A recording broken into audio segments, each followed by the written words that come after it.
இது மகிமை நேரம். கிறிஸ்துவுக்குள் மிகவும் நேசிக்கப்படுகிறதான மகிமை தொலைக்காட்சி நேயர்களை இந்த மகிமை நேர நிகழ்ச்சியின் மூலமாய் சந்திப்பதில் மிக்க மகிழ்ச்சி அடைகிறேன். பிரியமானவர்களே, இந்த நிகழ்ச்சி நிச்சயமாக நம்முடைய ஆவிக்குரிய வாழ்வுக்கு பிரயோஜனமா இருக்கும் என்று சொல்லி கர்த்தருக்குள் நான் விசுவாசிக்கிறேன். இந்த வாரத்திலும் கூட மனாசேயினுடைய வாழ்க்கை குறித்து நாம் தியானித்துக் கொண்டு வருகிறோம். 12 வயதுல ராஜாவான இந்த மனாசே ஆரம்ப காலகட்டத்தில் கர்த்தருக்கு பிரியமில்லாத ஒரு வாழ்க்கை வாழ்ந்து வந்தார். ஆண்டவர் விட்டு ரொம்ப தூரமாக சென்று விட்டார். ஆனால் ஆண்டவர் அவரை சந்தித்தார்.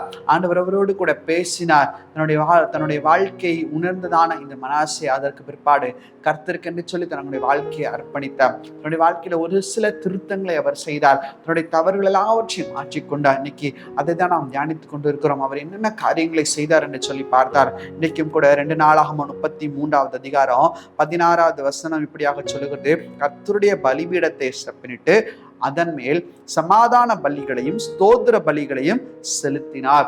சமாதான பலிகளையும் ஸ்தோத்திர பலிகளையும் இந்த மனாசே செலுத்தியதை நாம் பார்க்கிறோம். இதற்கு முன்பதாக வேற யாருக்கோ பலிகளை செலுத்தின மனாசே இதற்கு முன்பதாக பாகாலுக்கும் அந்நிய தேவர்களுக்கும் வானத்தின் சேனைகளுக்கும் தவறான காரியங்களுக்கெல்லாம் பலிகளை செலுத்தினதான இந்த மனாசே இப்போது பலிபீடங்கள் செப்பனிடப்பட்டு தன்னுடைய காணிக்கைகளாகிய சமாதான பலிகளையும் ஸ்தோத்திர பலிகளையும் ஆண்டவருக்கு என்று சொல்லி செலுத்துவதை நாம் பார்க்கிறோம்.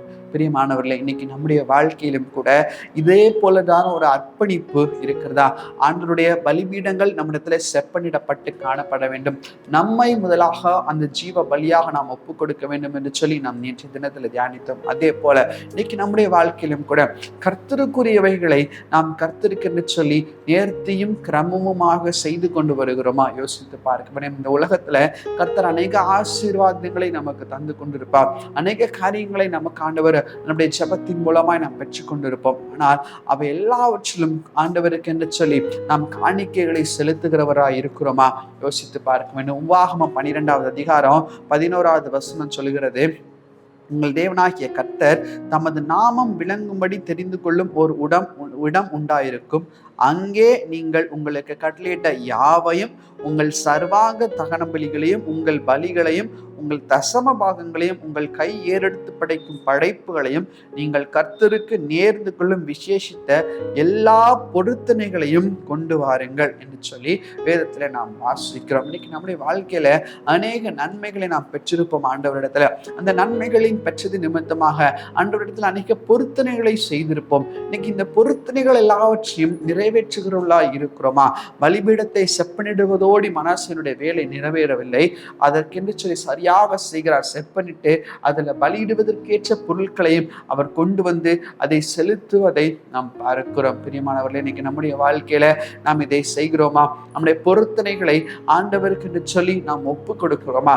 அநேக நேரத்துல கர்த்தரிடத்துல நாம் வஞ்சிக்கிறவர்களா இருக்கிறோம். கர்த்தருக்கு ஒரு பொருத்தனையை செய்து அதுல இவ்வளவு கொடுத்தா என்ன, இது மாத்திரம் கொடுத்தா என்னன்னு சொல்லி நாம் வஞ்சிக்கிறவர்களா இருக்கிறோம். ஆபிரகாமை குறித்து பாருங்க. என்னுடைய சொந்த குமாரன் என்று கூட பாராமல் ஆண்டவர் கேட்டார்னு சொல்லி முழு குமாரனையுமே ஆபிரகாம் ஒப்பு கொடுத்தான்.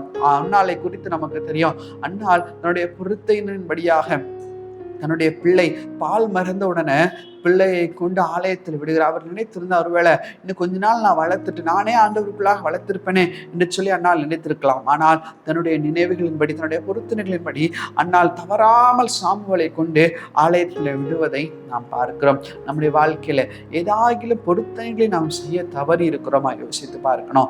ஆண்டவருக்கு என்று சொல்லி ஒருவேளை நான் ஊழியம் செய்வேன் என்று சொல்லி நான் ஒப்பு கொடுத்து விட்டு ஊழியத்துக்கு வராம நான் வேற எங்கேயோ சென்று கொண்டிருப்பேன். ஆனால் அது கூட கர்த்தருடைய பார்வையில நலமற்றதான் காணப்படும். மனாசே ஆண்டவருடைய பார்வையில ஊழியம் செய்ய வேண்டும், அதாவது ராஜாவாக ஆண்டவருடைய பார்வையில அவர் இருக்க வேண்டும் என்று சொன்னால் ஆண்டவர்கிட்ட கேட்டவர் சொல்ல வேண்டும். ஆனால் அவர் ஆண்டவருடைய ஊழியக்காரனா இருக்க வேண்டும். அப்படிப்பட்டதான அழைப்பை பெற்றதான மனாசே அதை செய்ய தவறி போனார். ஆனால் இப்பொழுதோ ஆண்டவருக்கு என்று சொல்லி பலிகளை செலுத்துவதை நாம் பார்க்கிறோம். அதே போல ஆண்டவருக்கு நான் என்னை ஊழியம் செய்ய ஒப்பு கொடுக்கிறேன் என்று சொல்லி ஒப்பு கொடுத்து விட்டு அநேகர் தன்னுடைய செவிகளையும் இருதயங்களை கடினப்படுத்தி கொண்டு அந்த அழைப்பிலிருந்து தவறி போயிருக்கிறார்கள். ஆனால் இன்னைக்கு ஆண்டவர் சொல்லுகிறார், மனம் திரும்பும்படியா கர்த்தர் கேட்கிறார். சங்கீதம் 50 சங்கீதம் 14 வசனம் சொல்லுகிறது, நீ தேவனுக்கு ஸ்தோத்திர பலியிட்டு உன்னதமானவருக்கு உன் பொருத்தனைகளை செலுத்தி ஆபத்து காலத்தில் என்னை நோக்கி கூப்பிடு, நான் உன்னை விடுவிப்பேன், நீ என்னை மகிமைப்படுத்துவாய். 2வது வசனத்தை மாத்திரம் நம்ம எடுத்துப்போம். ஆபத்து காலத்தில் கூப்பிடு நம்ம மகிமைப்படுத்தணும். அதுக்கு முன்னாடி சொல்லப்பட்டிருக்கிறது, உன் பொருத்தனைகளை தவறாமல் நீ செலுத்த வேண்டும். நீ செலுத்திட்டு என்னை கூப்பிடும் போது அப்போது அந்த ஜபத்தை நான் கேட்கிறவராய் கூட காணப்படுகிறேன். அது மாத்திரமல்ல, எப்படி இந்த பொருத்தனைகளை செலுத்த வேண்டுமா? 61 சங்கீதம் 8வது வசனம் சொல்லுகிறது, இப்படியே தினமும் என் பொருத்தனைகளை நான் செலுத்தும்படியாக உமது நாமத்தை என்றைக்கும் கீர்த்தனம் பண்ணுவேன். ஒரு நாள் மாத்திரம் இல்ல, 2 நாள் மாத்திரமல்ல, என்னுடைய பொருத்தனைகளை தினமும் டெய்லி நான் என்ன செய்யறேன், என்னுடைய பொருத்தனைகளை நான் செலுத்துகிறவனாக கூட காணப்படுகிறேன். இன்னைக்கு நம்ம வாழ்க்கையில எந்த ஒரு அர்ப்பணிப்பு இருக்குதா அப்படின்னா என்ன, ஆண்டவர்கிட்ட என்னெல்லாம் ஒப்பு கொடுத்தணும். ஏசப்பா, நான் உங்களுக்கு தினமும் வந்து பார்ப்பேன், 8 மணிக்கு என்னோட ப்ரேயர் டைம், அந்த ப்ரேயர் டைம்ல நான் வந்துருவேன்னு சொல்லிட்டு அதை நான் செய்யலைனா கூட அது கூட ஆண்டவருடைய பார்வையில என்னுடைய பொருத்தனைகளை நான் செய்ய தவறி இருக்கிறேன். ஆண்டவர், இன்னிலேருந்து நான் ஜெபிப்பேன்னு சொல்லி நீங்க ஆண்டவரத்துல ஒரு வாக்குறுதி கொடுத்துருக்கலாம். இன்னிலேருந்து நான் தவறாம உங்க காரியத்துல கரெக்டா இருப்பேன்னு சொல்லி ஒரு வாக்குறுதி கொடுத்துருக்கலாம். ஆனால் அந்த வாக்குறுதியிலிருந்து தவறி போனால் கூட அது கூட பொருத்தனைகளை செலுத்தி தவறுவதற்கான ஒரு காரியமா இருக்கிறது. அனானியா சப்பீரா குறித்து நம்ம எல்லாருக்கும் தெரியும். அவர்கள் என்ன செய்தார்கள், கர்த்தருக்கு கொடுக்க வேண்டிய காணிக்கையில கொஞ்சத்தை ஒழித்து வைத்து விட்டார்கள். கொஞ்சத்தை அவர்கள் மறந்து போய்விட்டார்கள். வேணுக்குனே செய்திருந்தாலும் கூட அவருடைய இருதயம் வஞ்சிக்கப்பட்டது. இன்னைக்கு அதே போல நம்முடைய வாழ்க்கை வஞ்சிக்கப்படாதபடிக்கு நாம் ஜாக்கிரதையா இருக்க வேண்டும். இன்னைக்கு நம்முடைய பொருட்களிலும் சரி, நாம் செய்யக்கூடிய செயல்களிலும் சரி, எல்லாவற்றிலும் முழு மனதோடு ஆண்டவருக்கு என்று சொல்லி நம்முடைய சமாதான பலிகளையும் நம்முடைய எல்லா விதமான பலிகளையும் நம்ம செலுத்தும் போது அவற்றை கர்த்தர் முத்தமிட்டு முகர்ந்து அங்கீகரிக்கிறவராய் கூட காணப்படுகிறார். எபிரேயருக்கு எழுதின நிருபம் 11வது அதிகாரம் 14வது வசனம் சொல்லுகிறது. அங்கு அழகான ஒரு பலியை குறித்து சொல்லப்பட்டிருக்கிறது. கர்த்தர் எவனிடத்தில், எபிரேயர் 11:4 சொல்லுகிறது, விசுவாசத்தினால ஆபேல் காயினுடைய பலியும் மேன்மையான பலியாய் தேவனுக்கு செலுத்தினான். ஆபேல் எப்படி செலுத்தினானா, ஆபேலுடைய காணிக்கை மேன்மையானதாக கருதப்பட்டது. ஆபேலுடைய பலி மேன்மையானதாக கருதப்பட்டது. காயினும் பலி செலுத்தினான், ஆபேலும் பலி செலுத்தினான். ஆனால் ஆபேலுடைய காணிக்கை எப்படி இருந்தது? கர்த்தருடைய பார்வையில மேன்மையானதா இருந்தது. இன்னைக்கு நம்முடைய காரியங்கள், நம்முடைய காணிக்கைகள் கர்த்தருடைய பார்வையில மேன்மையானதா இருக்கிறது. அப்படி என்றால் என்ன, விலையுறைந்த பொருட்கள் மற்றவர்களை காட்டிலும் மற்றவர்கள் இதை பார்த்து அடேங்கப்பான்னு சொல்லணும் அப்படிங்கிறது அல்ல. இருதயத்தின் மேன்மையை கர்த்தர் சொல்கிறார். அவர்கள் பொருட்களை பார்க்கவில்லை, இருதயத்தின் மேன்மை. வசனத்தை வாசிச்சு பார்த்தீங்கன்னா தெரியும்.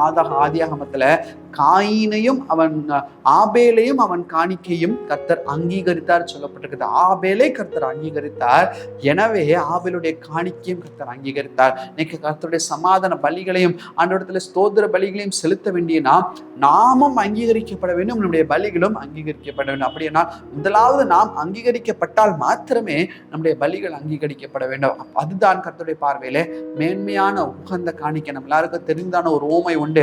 ஆண்டவர் காணிக்கைப்பட்டிக்கு பக்கத்துல உட்கார்ந்து இருக்காரு. யாருடைய காணிக்கை பெரிதாக கருதப்பட்டது?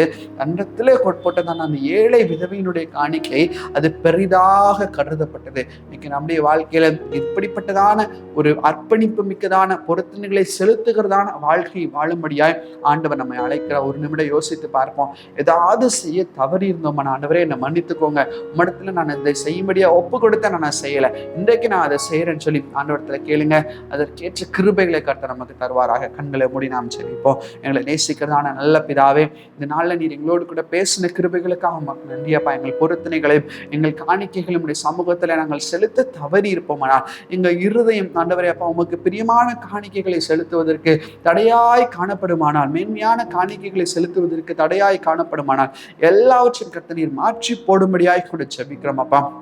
ஆண்டவரே, எங்கள் பொருத்தனைகளை அனுதினமும் நாங்கள் செலுத்துவோம். இடத்துல செய்ததான வாக்குறுதிகளை அனுதினமும் நாங்கள் நிறைவேற்றுகிறவர்களா இருக்க பரலோகத்தின் தேவனின் உதவி செய்யுங்கப்பா. உமக்கே துதி கன மகிமை நாங்கள் ஏறெடுக்கிறோம். உடைய நாம மாத்திரம் உயர்ந்திருப்பதாக மீட்பராம் இயேசுவின் இனிதான ஈடு நேற்று நாமத்தில் ஜெபிக்கிறோம். எங்கள் ஜெபங்களை நல்ல பிதாவே. ஆமேன், ஆமேன்.